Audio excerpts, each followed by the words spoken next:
अपने दुख मुझे दे दो का ये दूसरा हिस्सा है। इसी दौरान मैं बाबू धनी राम की हाँ तब्दीली सहारनपुर हो गई। वहाँ वो रेलवे मेल सर्विस में सिलेक्शन ग्रेड के हेड क्लर्क हो गए। इतना बड़ा क्वार्टर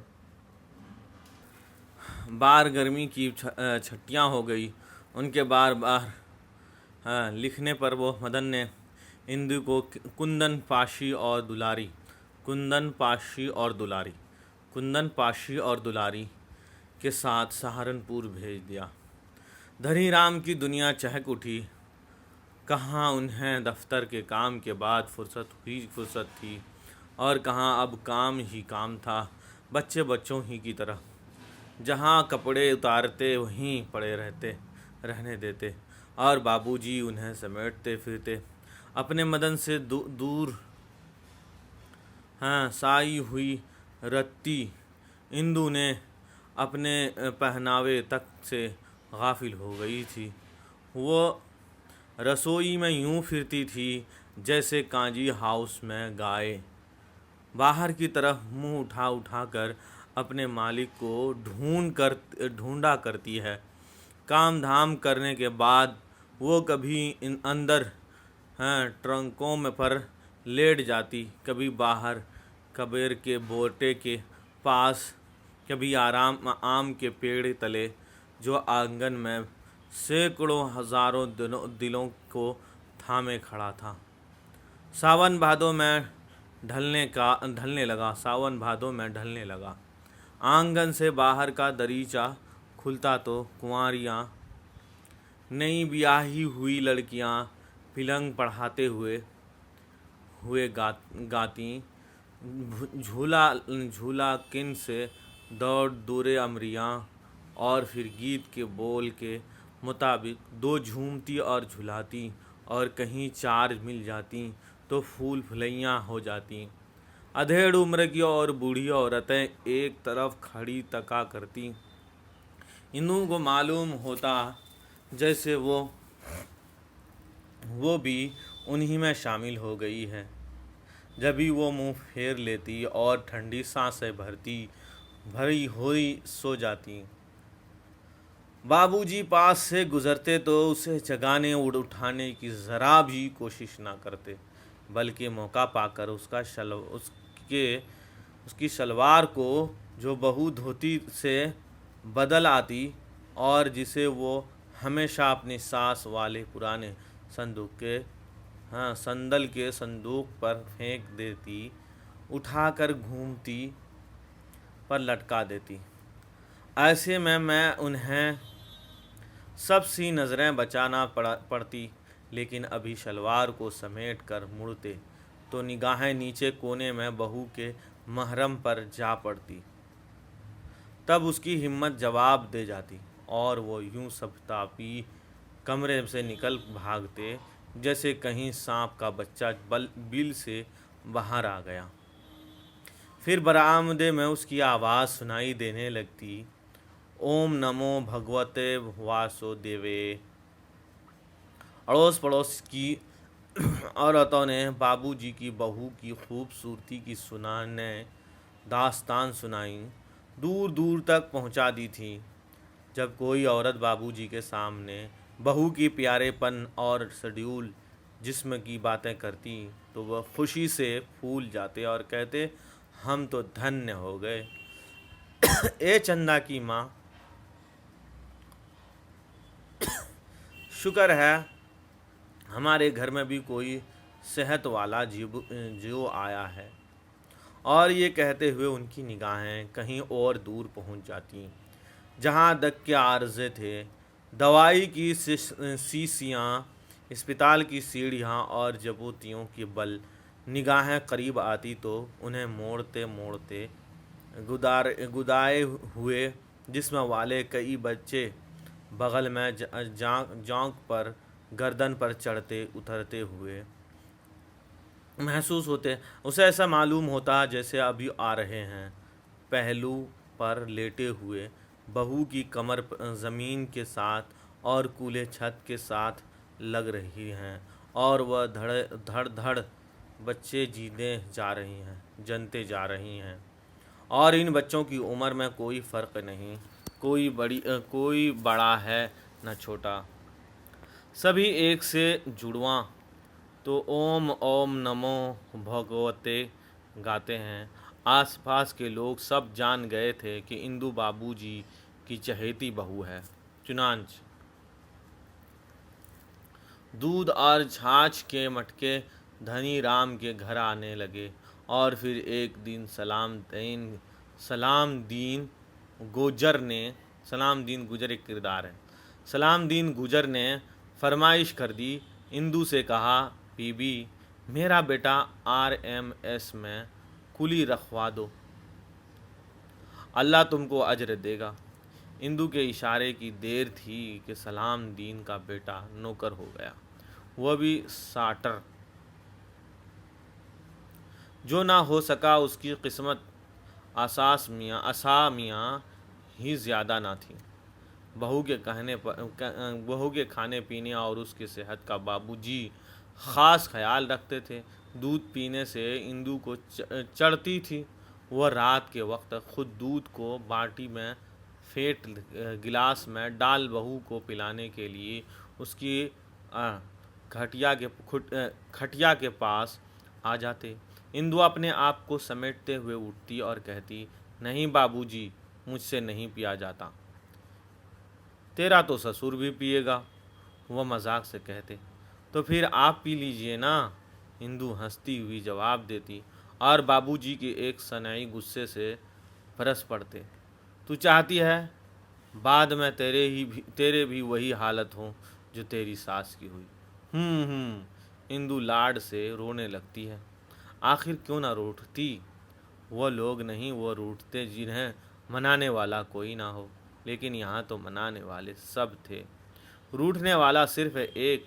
जब इंदु बाबूजी के हाथ से गिलास ना लेती तो वो उसे खटिया के पास सरहाने के नीचे रख देते और ले ये पड़ा है, तेरी मर्जी है, पी ले, या मर्जी तो पी ना पी, कहते हुए चल देते।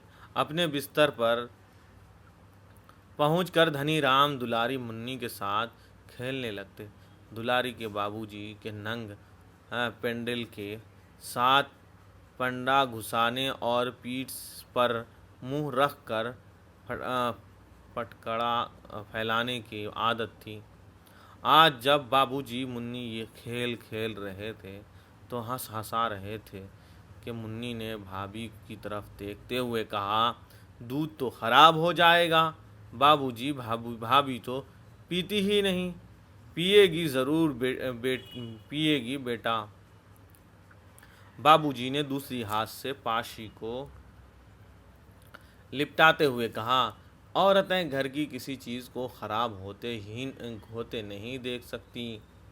अभी ये फिक्रा बाबूजी के मुंह में होता कि एक तरफ से हिश हजम खानी की आवाज़ आने लगती। पता चलता बहू बिल्ली पकार रही है, बहू बिल्ली को पुकार रही है, और फिर गड गड सी आवाज़ सुनाई देती और सब जान लेते बहू भाभी ने दूध पी लिया। कुछ देर के बाद कुंदन बाबूजी के पास आता और कहता, बाबूजी, भाभी रो रही है। हैं? बाबूजी कहते, फिर उठकर अंधेरे में दूर उसी तरफ देखने लगते जिधर बहू की चारपाई पड़ी होती। कुछ देर यूं ही बैठे रहने के बाद वो फिर लेट जाते और कुछ समझते हुए कुंदन से कहते, जा तो सो जा। वो भी सो जाएगी अपने आप। और फिर से लेटते हुए बाबू धनी राम आसमान पर खुले हुए परमात्मा के गुलजार को देखने लगते और अपने मन के भगवान से पूछते, चांदी की इस खुलते बदन होते फूलों में मेरा फूल कहाँ है? वो फिर पूरा आसमान उन्हें दूर दिखा एक दरिया दिखाई देने लगता और फिर कानों में एक मुसलसल हाद हो की आवाज़ सुनाई देती, जिसे सुनते हुए वह कहते, जब से दुनिया बनी है इंसान कितना रोया है और वो रोते रोते सो जाते। इंदु के जाने के 20-25 रोज़ ही में मदन ने वावेला शुरू कर दिया। उसने लिखा, मैं बाज़ार की रोटियां खाते खाते तंग आ गया हूँ, मुझे कब्ज़ हो गया है। गुरु का दूसरा दौर शुरू हो गया। फिर जैसे दफ्तर के लोग छुट्टी की गर्ज से 7 लड़के डॉक्टर की सर्टिफिकेट भेज देते हैं, मदन ने बाबूजी के एक दोस्त से तस्दीक की हुई छुट्टी लिखवा भेजी। उस पर भी जबकि कुछ ना हुआ तो एक डबल तार जवाबी तार से पैसे मारे गए। लेकिन बला से इंदु और बच्चे लौट आए थे। मदन ने इंदु से 2 दिन सीधे मुंह बात ही ना की। इंदु 20-25 रोज़ में आई थी। पूछेगा कि इंदु अपने बाप से कितने दिन बाप के पास से कितने दिन से लौट कर आई थी। इंदु 20-25 याद रहे 20-25 रोज़ ही में मदन से वावेला शुरू कर दिया। उसने लिखा कि बाज़ार की रोटियां खाते खाते तंग आ गया हूँ, मुझे कब्ज़ हो गया है, गुर्दे का दौर शुरू हो गया है। फिर जैसे दफ्तर के लोग छुट्टी की गर्ज के साथ डॉक्टर का सर्टिफिकेट भेज देते हैं, मदन ने भी बाबूजी के एक दोस्त से तस्दीक की हुई छुट्टी लिखवाई भेजी। उस पर भी जब कुछ ना हुआ तो एक डबल तार जवाबी तार के पैसे मारे गए। लेकिन बुलाने से इंदु और बच्चे लौट आए थे। मदन ने इंदु से 2 दिन सीधे मुंह बात ही ना की। ये दुख भी इंदु ही का था। एक दिन मदन को अकेले में पाकर वह पकड़ बैठी और बोली, इतना मुंह फुलाए बैठे हो, मैंने क्या किया है? मदन ने अपने आप को छेड़ते हुए कहा, छोड़, दूर हो जा मेरी आंखों से। कमीनी, यही कहने के लिए इतनी दूर से बुलवाया है? हाँ, हटो अब। खबरदार, ये सब तुम्हारा क्या धरा है? तुम जो आना चाहती तो क्या बाबूजी को रोक लेते? इंदु ने बेबसी से कहा, हाँ जी, तुम तो बच्चों की सी बातें करते हो, मैं भला उन्हें कैसे कह सकती थी? सच पूछो तो तुमने मुझे बुलवा कर बाबूजी पर बड़ा जुल्म किया। बड़ा जुल्म क्या है? क्या मतलब कुछ नहीं। उनका जी बहुत लगा हुआ था बाल बच्चों में, और मेरा जी। तुम्हारा जी क्या? तुम तो कहीं भी लगा सकते हो, इंदु ने शरारत से कहा, और कुछ इस तरह से मदन की तरफ देखा कि उसकी मुदाफ़ियात की सारी क़ुव्वतें ख़त्म हो गई। यूं भी उसे किसी अच्छे से यहाँ बहाने की तलाश थी। उसने इंदु को पकड़कर अपने सीने से लगा लिया और बोला, बाबूजी तुमसे बहुत खुश थे। हाँ, इंदु बोली, एक दिन मैं जागी तो देखा सरहाने खड़े मुझे देख रहे हैं। ये नहीं हो सकता। अपनी कसम। अपनी नहीं, मेरी कसम खाओ। तुम्हारी कसम तो मैं ना खाती, कोई कुछ भी दे। हाँ, मदन ने सोचते हुए कहा, किताबों में उसे सेक्स कहते हैं। सेक्स? इंदु ने पूछा। वो क्या होता है? वही जो मर्द औरतों के बीच होता है।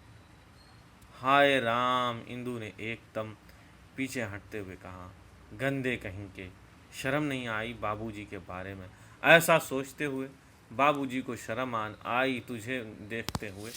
बाबूजी को शर्म ना आई तुझे देखते हुए? क्यों? इंदु ने बाबूजी की तरफदारी करते हुए कहा, वो अपनी बहू को देखकर खुश हो रहे होंगे। क्यों नहीं, जब बहू तुम ऐसी हो। तुम्हारा मन गंदा है, इंदु ने नफरत से कहा, इसीलिए तुम्हारा कारोबार भी गेंद परोजे का है। इतना बार आता गेंद परोजे, फिर भी तुम्हारी किताबें सब गंदगी से भरी पड़ी हैं। तुम्हें और तुम्हारी किताबों को उसके सिवा कुछ दिखाई नहीं देता।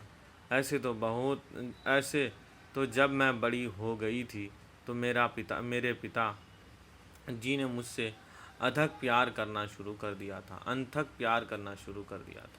तो क्या वो था निगोड़ा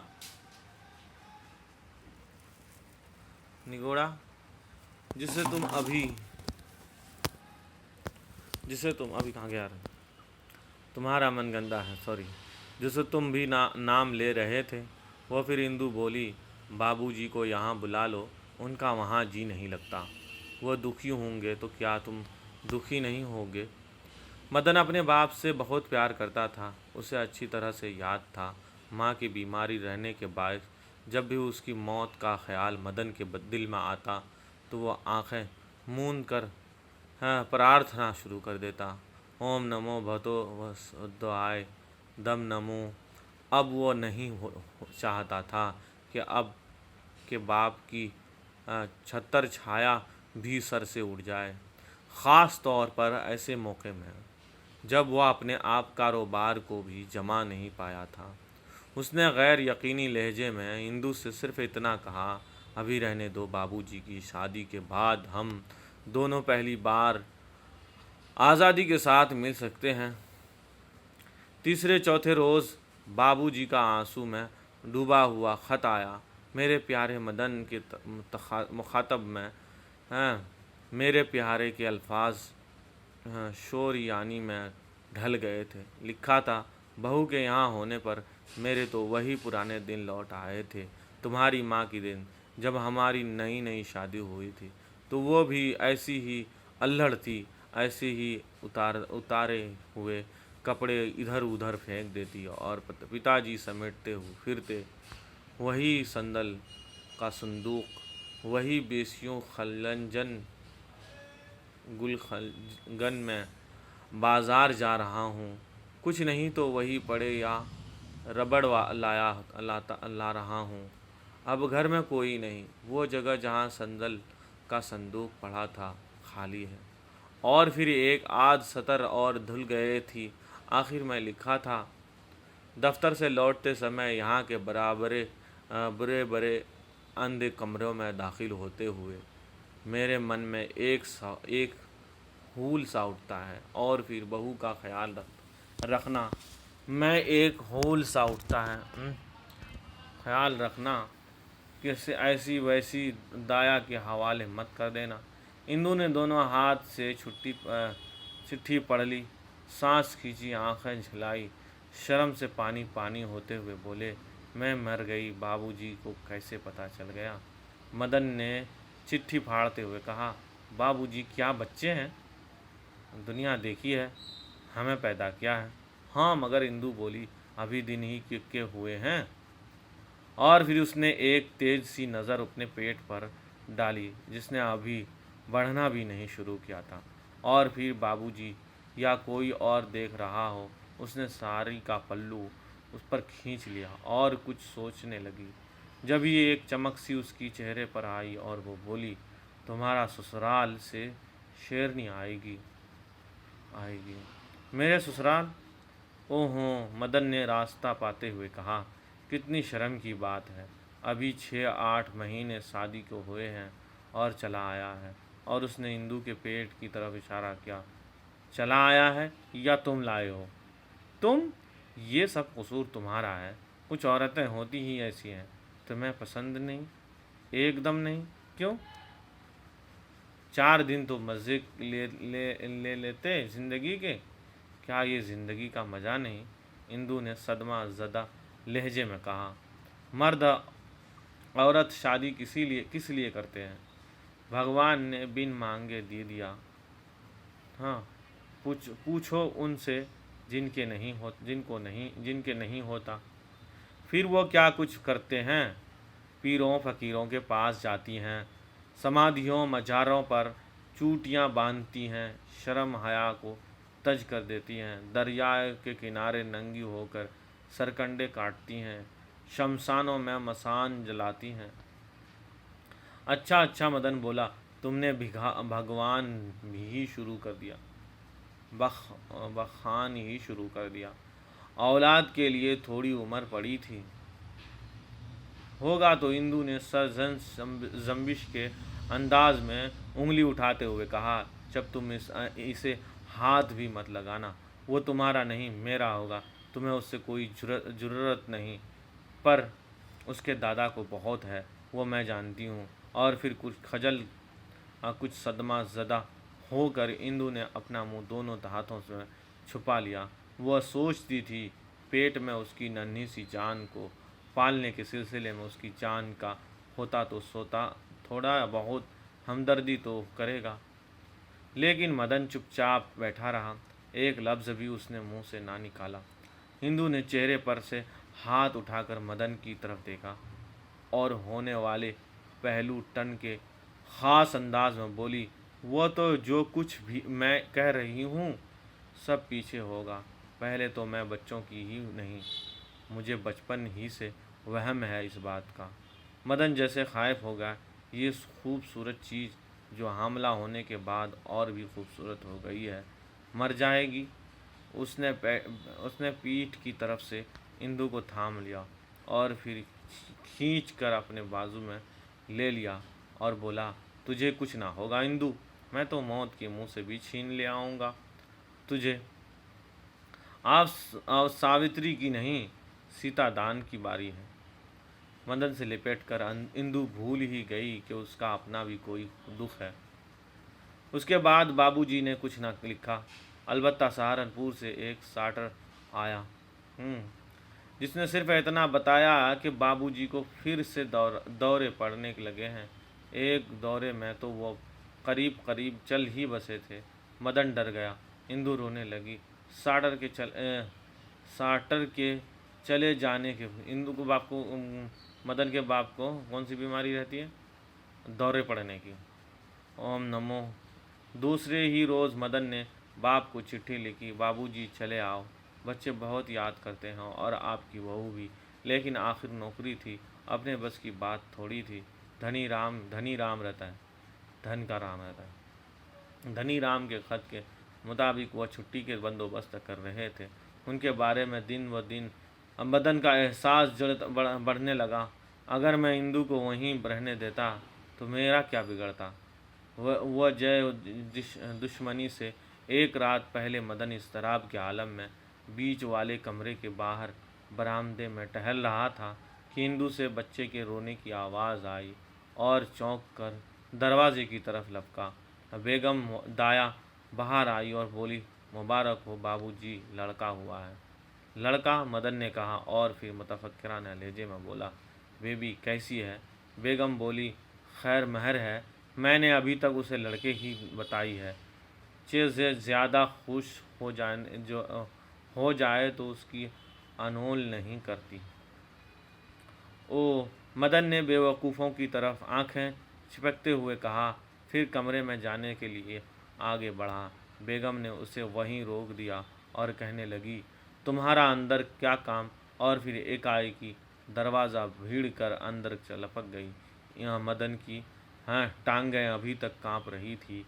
उसी वक्त खौफ से नहीं, तसल्ली से, या शायद इसलिए कि जब कोई इस दुनिया में आता है तो इर्द गिर्द के लोगों की यही हालत हो जाती है। मदन ने सुन रखा था, जब लड़का पैदा होता है तो घर के दीवार लड़ने लगते हैं, गोया डर रहे हैं कि बड़ा होकर हमें बच्चे का यार रखे ना रखेगा। मदन ने महसूस किया जैसे सचमुच ही दीवारें कांप रही थी। जबगी के लिए चुगली भाभी तो ना आई थी, क्योंकि उसका अपना बच्चा बहुत छोटा था। अलबत्ता दरियाबाद वाली भाभी फूफी ज़रूर पहुंची थी, जिसने पैदाइश के वक्त राम राम राम राम की रट लगा दी थी और वही रट मध्यम हो रही थी। ज़िंदगी भर मदन को अपना आप इतना फजूल और बेकार ना लगा था। इतने में फिर दरवाज़ा खुला और फूफी निकली। बरामदे के पीछे की मध्यम सी रोशनी में उसका चेहरा भूत के चेहरे की तरह एकदम दूधिया सफ़ेद नज़र आ रहा था। मदन ने उसका रास्ता रोकते हुए कहा, इंदु ठीक है ना फूफी? ठीक है। ठीक, फूफी ने 3-4 बार कहा और फिर अपना लरसता हुआ हाथ मदन के सर पर रख कर उसे नीचा किया और चूमा और बाहर लपक गई। फूफी बरामदे के दरवाजे में से बाहर जाती हुई नज़र आ रही थी। वह बैठक में पहुंची जहां बाकी के बच्चे सो रहे थे। फूफी ने एक एक करके सर से पैर हाथ फेरा और फिर छत की तरफ आंखें उठाकर मुंह में कुछ बोली और फिर निढाल सी होकर मुंह के पास लेट गई।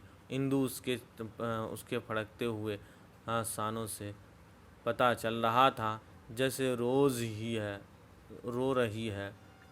मदन हैरान हुआ। फूफी तो कई योगियों से गुजर चुकी है, फिर क्यों इसकी रूह तक कांप उठी है। फिर उधर के कमरे में हर मिलकर बू बाहर लपकी। धुई का एक गुबार सा आया जिसने मदन का इहाता कर लिया। उसका सर चकरा गया। जब ही बेगम और दाया कपड़े में कुछ लिपटे हुए बाहर निकलकर कपड़े पर खून था जिसमें से कुछ कतरा निकलकर फर्श पर गिर गए। मदन के होश उड़ गए। उसे मालूम न था कि वो कहाँ है। आंखें खुली थी पर कुछ दिखाई न दे रहा था। बीच में इंदु की एक मुरखली सी आवाज़ आई, हाँ हाय। फिर बच्चे की रोने की आवाज़। 3-4 दिन में बहुत कुछ हुआ। मदन ने घर के एक तरफ गड़ा खोद कर अनोल को दबा दिया। कुत्तों को अंदर आने से रोका, लेकिन उसे कुछ याद ना था। उसे यूं लगा जैसे हरमल की बू दिमाग में बस जाने के बाद आज ही उसे होश आया। हरमल की बू से ठीक है। कमरे में वह अकेला ही था और इंदु, ननंद, जसोधा और दूसरी तरफ जसोधा और नंदलाल। इंदु ने बच्चे की तरफ देखा और कुछ टूह लेने के से अंदाज में बोली, बिल्कुल तुम ही पर गया है होगा। मदन ने एक अचटती सी नज़र बच्चे पर डालते हुए कहा, मैं तो कहता हूँ शुक्र है भगवान का तुम बच गए। हाँ, इंदु बोली, मैं तो समझी थी। शुभ शुभ बोलो। मदन ने एकदम इंदु की तरह बात काटते हुए कहा, यहाँ तो कुछ भी हुआ है। मैं तो अब तुम्हारे पास भी नहीं भटकूंगा। मदन ने जबान दांतों तले दबा ली। तौबा करो, इंदु बोली। मदन ने इसी दम कान अपने हाथों से पकड़ लिए और इंदु हैफ सी आवाज़ में हंसने लगी। बच्चा पैदा होने के बाद कई रोज़ तक इंदु की नाफ ठिकाने पर ना आई। वो घूम घूम कर उस बच्चे को तलाश कर रही थी जो उसमें से पूरे बाहर की दुनिया में जाकर अपनी असली माँ को भूल गया था। अब सब कुछ ठीक था और इंदु शांति से उस दुनिया को तक रही थी। मालूम होता था उसने मदन ही के नहीं, दुनिया भर के गुनाहगारों को गुनाह माफ़ कर दिए हैं और अब देवी बनकर दिया और करोना के प्रसाद बांट रही हैं। मदन ने इंदु के मुंह की तरफ देखा और सोचने लगा, इस सारी खून खराबे के बाद कुछ दबी होकर अंदर इंदु और अभी अच्छे लगने लगी है। जब ही एकाएकी इंदु ने दोनों हाथ अपने छातियों पर रखते हुए लख लिया। मदन ने पूछा, कुछ नहीं। इंदु थोड़ा सा उठने की कोशिश करने के बोली, उसे भूख लगी है और उसने बच्चे की तरफ इशारा किया। उसे भूख? मदन ने पहले बच्चे की तरफ देखा, फिर इंदु की तरफ देखते हुए कहा, तुम्हें कैसे पता चला? देखते नहीं, इंदु नीचे की तरफ निगाहें करते हुए बोली, सब गीला हो गया है। मदन ने गौर से इंदु के ढेले ढाले गले की तरफ देखा। फिर छरछर दूध बह रहा था। एक ख़ास किस्म की बू आ रही थी। फिर इंदु ने बच्चे की तरफ हाथ उठाते हुए कहा, इसे मुझे दे दो। मदन ने हाथ बंगोड़े की तरफ बढ़ा दिया। इसी दम खींच लिया। फिर कुछ हिम्मत से काम लेते हुए उसने बच्चे को यूं उठाया जैसे वह मरा हुआ चूजा हो। आखिर उसने बच्चे को इंदु की गोद में दे दिया। इंदु मदन की तरफ देखते हुए बोली, तुम जाओ बाहर। क्यों जाऊं? मदन ने पूछा। चाहो ना, इंदु ने मुझे मचलते कुछ शर्माती हुई कहा, तुम्हारे सामने मैं दूध नहीं पिला सकूंगी। अरे, मदन हैरत से बोला, मेरे सामने नहीं पिला सकोगी? फिर ना समझी के इंदु में सर को झटका देकर बाहर की तरफ चल निकला। दरवाजे के पास पहुंचकर मुड़ते हुए उसने इंदु पर एक निगाह डाली। अपनी खूबसूरत इंदु आज तक ना लगी थी। बाबा राम धनी छठी पर घर लौटते तो वह पहले से आधे दिखाई पड़ रहे थे। जब इंदु ने पोता उनकी गोद में दिया तो वो खुल उठे। उनके पीठ के अंदर कोई फोड़ा निकल आया था जो 24 घंटे उन्हें सूली पर लटकाए रखा फोड़ा निकला था। अगर मनाना होता तो बाबूजी की इस 10 गुना बुरी हालत होती। कई इलाज किए गए। बाबूजी के आखिरी इलाज में डॉक्टरों ने धनी के बराबर गोली 15-20 की तादाद में रोज़ खाने के गोली 15-20 की तादाद में रोज़ खाने के दी। पहले ही दिन उन्हें इतना पसीना आया कि दिन में 3-3, 4-4 बार कपड़े बदलने पड़े। बाहर मदन कपड़े उतार कर बाल्टी में निचोड़ता, सिर्फ पसीने ही पसीने। बाल्टी में चौथाई हो गई थी। रात उन्हें मतली सी होने लगी और उन्हें पुकारा, बहू ज़रा दातन तो देना, जायका बहुत ख़राब हो गया है। बहू भागी हुई गई और दातन ले आई। बाबूजी उठकर दातन जबात ही रहे थे कि एक अबाई किया आई के साथ ही खून का परनाला ले आई। बेटे ने वापस सरहाने की तरफ लिटाया तो उसकी पतलियाँ फिर चुकी थी और कोई ही दम में वो ऊपर आसमान की गुलजार में पहुंच चुके थे, जहां उन्होंने अपना फूल पहचान लिया था। मुन्ने को पैदा हुए कुल 20-25 रोज़ हुए थे। मुन्ने को 20-25 रोज़ हुए थे, याद रहे 20-25 रोज़ में वो लौट कर भी आई थी। 20-25 रोज़ भी हुए थे, 20-25 रोज़ हुए थे। इंदु ने मुंह नोच नोच कर सर और छाती पीट पीट कर खून को नीला कर लिया था। मदन के सामने वही मंजर था जो उसने कसूर में उस तस्वुर में अपने मर्दे पर देखा था। हाँ, फ़र्क सिर्फ इतना था कि इन चोड़ियाँ तोड़ने के बजाय उतार के रख दी थी। सर पर राख नहीं डाली थी, लेकिन ज़मीन पर से मिट्टी लग जाने और बालों के बिखर जाने से चेहरे भयानक हो गया था। लोग लट गए कि जगह उसने एक दिल दोज आवाज़ में चिल्लाना शुरू कर दिया था, लोगों हम लुट गए। घर बार कितना बोझ मदन फिर आ पड़ा था। उसका अभी मदन को पूरी तरह से अंदाज़ा न था। सुबह होने तक उसका दिल लपक कर मुंह में आ गया था। वो शायद बच न पाता अगर वह घर के बाहर बदरू के किनारे सील चढ़ी मिट्टी पर अंधा लेट कर अपने दिल को सहलाने पर न लगाता। धरती की माँ ने छाती से लगाकर अपने बच्चे को बचा लिया था। छोटे बच्चे कुंदन और दुलारी मुन्नी और पाशी यूं चला रही थी जैसे घोंसले पर शुक्रे की हमले पर चिड़िया के बोन चोंचें उठा उठा कर चीं करती हैं। उन्हें अगर कोई परों के नीचे समेटती थी तो वह इंदु। नाली के किनारे पड़े पड़े मदन ने सोचा, अब तो ये दुनिया मेरे लिए ख़त्म हो गई। क्या मैं जी सकूँगा? ज़िंदगी में कभी हंस भी सकूँगा? वो उठा और उठकर घर के अंदर चला गया।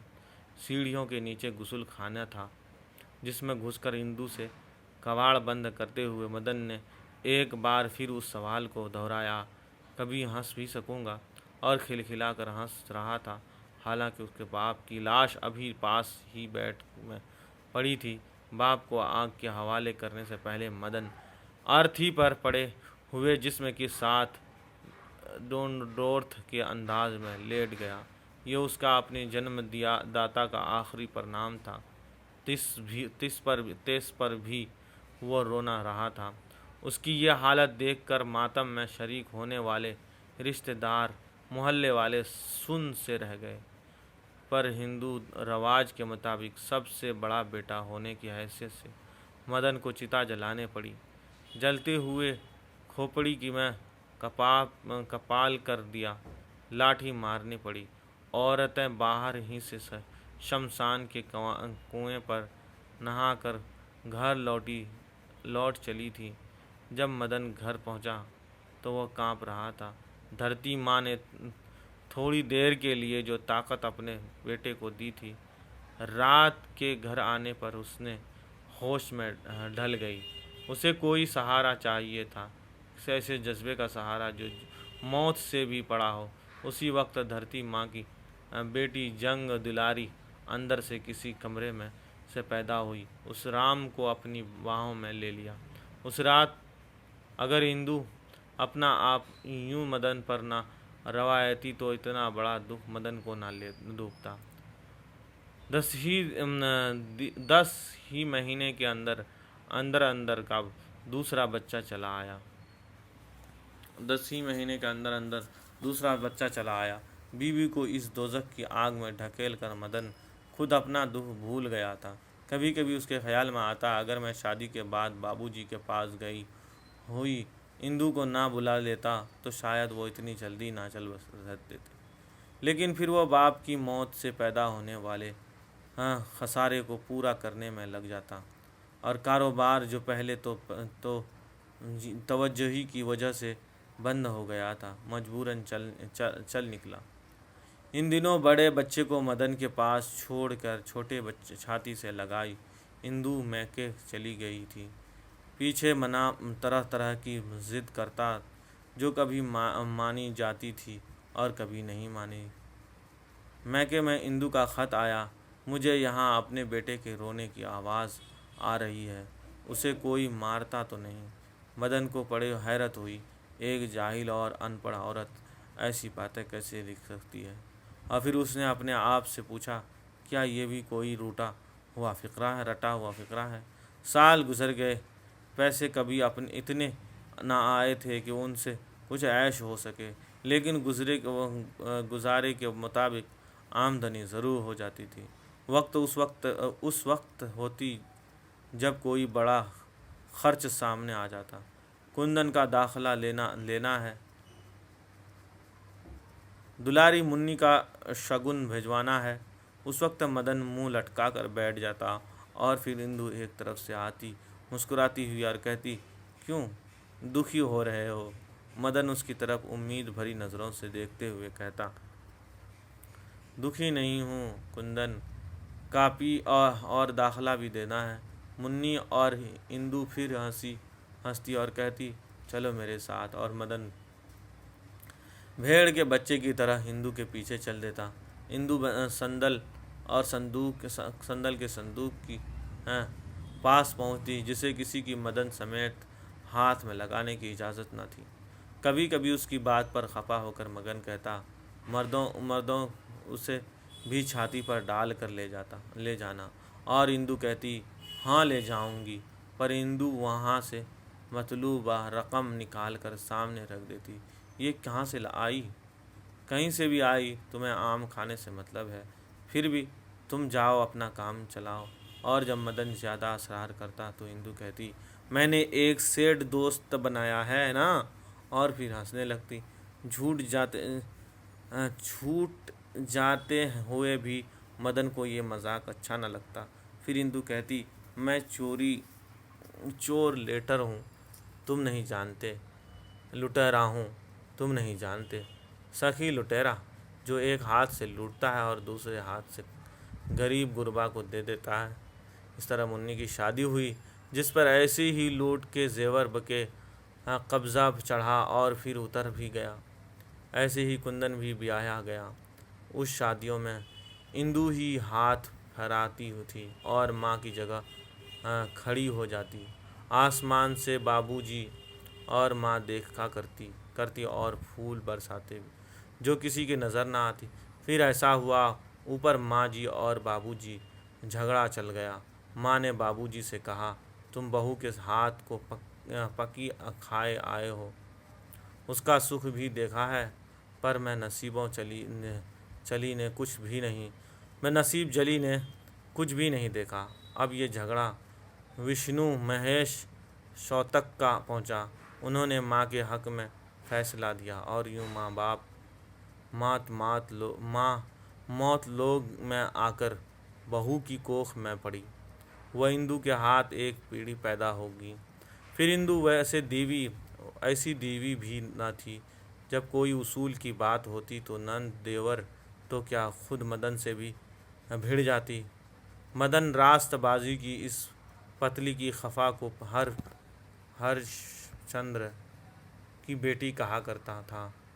चूँकि इंदु की बातों में उलझा होने के बावजूद सच्चाई और धर्म कायम रहते थे, इसलिए मदन और कुंबे के साथ बाकी सब लोग की आंखें इंदु के सामने नीचे हो जाती रहती थी।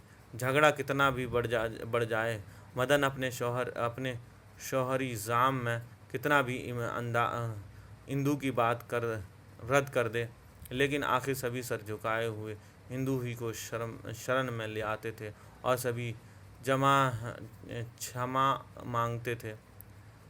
नहीं भाभी आई कहने को तो वही भी बीवी थी, लेकिन इंदु एक औरत थी जिसे बीवी कहते हैं। उसके उलट छोटी भाभी रानी एक बीवी थी जिसे औरत कहते हैं। रानी का कारण भाई में झगड़ा हुआ और जयपी चाचा के मारिफत जायदाद तकसीम हो गई, जिसमें से माँ बाप की जायदाद तो एक तरफ, इंदु अपनी बनाई हुई चीज़ें भी तकसीम कर जद में आ गई और इंदु का कलेजा महसूस कर रह गया। जहाँ सब कुछ मिल जाने के बाद अलग होकर भी कुंदन और रानी ठीक से नहीं बच सके थे। यहाँ इंदु का अपना घरौनों में ही जगमगा कर लगने लगा था। बच्ची की पैदाइश के बाद इंदु की सेहत वो भी ना रही। हाँ, बच्ची हर वक्त इंदु की छातियों से चिमटी रहती थी। जहाँ सभी गोश्त के इस लोथड़े पर थू थू करते थे, वहाँ एक इंदु थी जो उसे कलेजे से लगाए फिरती, लेकिन कभी खुद भी परेशान हुआ उठती। बच्चे के सामने झुलकने के में फेंकते हुए उठती, तुम मुझे जीने भी ना देगी। माँ और बच्ची चिल्ला चिल्ला कर रोने लगती। मदन इंदु से कटने लगा। शादी से लेकर अब उस वक्त तक उसे वो औरत ना मिली थी जिसका वह मतलाशी था। कुंदन पर प्रोजेक्ट बिकने लगा और मदन ने बहुत सा रुपया इंदु से बाला ही खर्च करना शुरू कर दिया। बाबूजी के चले जाने के पर कोई पूछने वाला भी ना था। पूरी आज़ादी थी। गोया पड़ोसी सप्ते की भैंस फिर मदन के मुंह के पास फनकारने लगी, बार बार फनकारने लगी। शादी की रात वाली भैंस तो बिक चुकी थी, लेकिन उसका मालिक जिंदा था।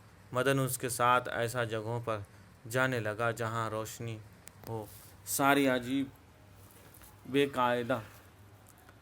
बेकायदा थी शक्ल बनाए हैं, नुकड़े पर किसी अंधेरे से तकने बिकते हैं और ऊपर घट से रोशनी की एक फुहार आकर रुक जाती है।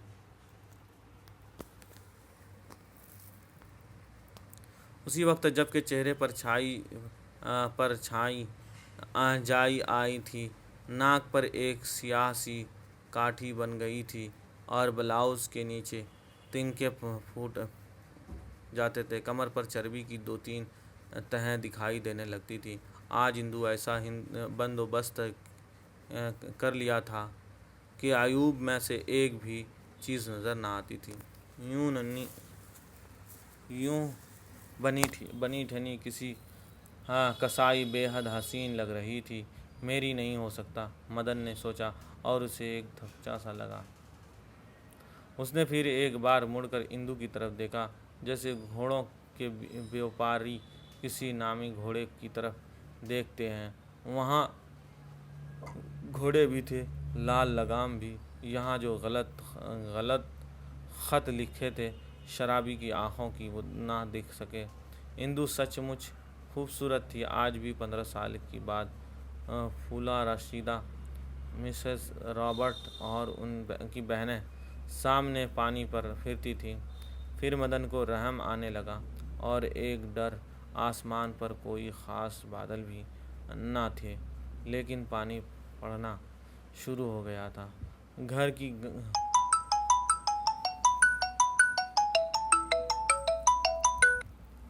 मदन उसकी आवाज़ सुनकर आंखें बंद कर लेता। इंदु मदन से कहा। उसकी आवाज़ शादी की रात वाली आवाज़ से दूर हो था और इंदु ने पर देखते हुए कहा, जी, और उसकी आवाज़ नीचे थी। इंदु कुछ देर चुप रही और फिर अपना मुंह परे करती हुई बोली, अपनी लाज अपनी खुशी।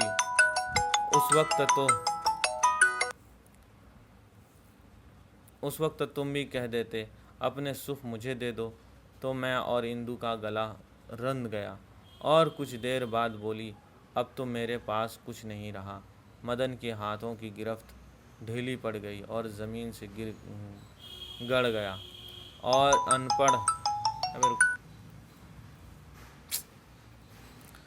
पड़ गया और कोई रटा हुआ फिक्रा नहीं, तो ये तो अभी सामने ही ज़िंदगी की फटी सी निकला है, भट्टी से निकला है। अभी तो उस पर बराबर हथौड़े पड़ रहे हैं और आतिशय परादा चारों तरफ उड़ रहा है। कुछ देर के बाद मदन की होश ठिकाने आई और बोला, मैं समझ गया इंदु। फिर रोते हुए मदन और इंदु एक दूसरे से लिपट गए। इंदु ने मदन का हाथ पकड़ा और फिर ऐसे दुनिया में ले गई जहाँ इंसान मरकर ही पहुँच सकता है।